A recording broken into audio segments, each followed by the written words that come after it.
She loved how he was emotionless until her mom was in the hospital due to heart surgery, and she wanted him to comfort her, but he physically couldn't cause he was so empty inside. I was the eldest daughter of the Duke's household. Liam once saved me. He pitied me, a young lady who was trained to be as brave and resourceful as a man. For 5 years, he supported me until I became the most renowned noble lady in the capital. But after I confessed my love to him, he suddenly turned cold and left the capital for 3 years. On the day he returned with the orphaned daughter of the left prime minister to ask the king for a marriage decree, my father gave the order to marry me off to the southern provinces. I stopped resisting. All right, I'll marry. After I agreed, father let me out of the chapel. Mother brought the jeweler from the gemstone gallery to my courtyard to choose wedding headpieces. Beaming, she presented the exquisite headpiece. You've finally come to your senses. Someone from the lion family is far beyond our reach. Since your father has released you, just stay quietly in your chambers and prepare for the wedding. I nodded meekly and saw mother out. The headpiece was intricately carved, dazzlingly golden. Lifting it with both hands felt heavy. Its edges were sharp enough to cut my delicate hands. My maid, Sophie, covered her face at the sight of it, her tears falling drop by drop onto the floor. I whispered, "Don't cry." Sophie cried even harder. "Young Master Liam liked you best, miss. How could he let you marry someone else?"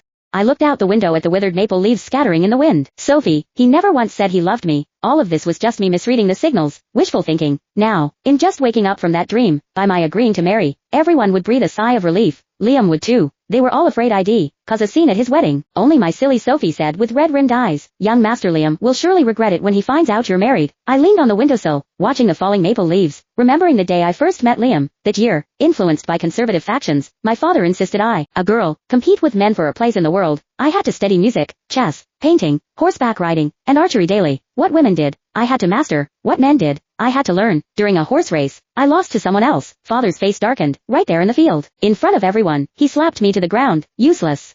After all this training, you still lost. Is this how you repay my years of nurturing? Others tried to calm him. Your Grace, don't be angry. For a young lady to achieve this much is quite remarkable. People of the Duke's household make no distinction between men and women. Failing to win today is her greatest fault. I clenched my fists, letting the blood drip to the ground, closing my eyes in despair. If I made any mistake, falling behind even a little, father would punish me severely. Who knew what awaited me back at the estate after that failure? The small injury now was nothing worth minding. Just as I felt hopeless, a riding boot stopped in front of me. I looked up and saw a vibrant young man under the sunlight, his words sharp. By your logic, Your Grace, isn't a man's inability to bear children the greatest crime in your household?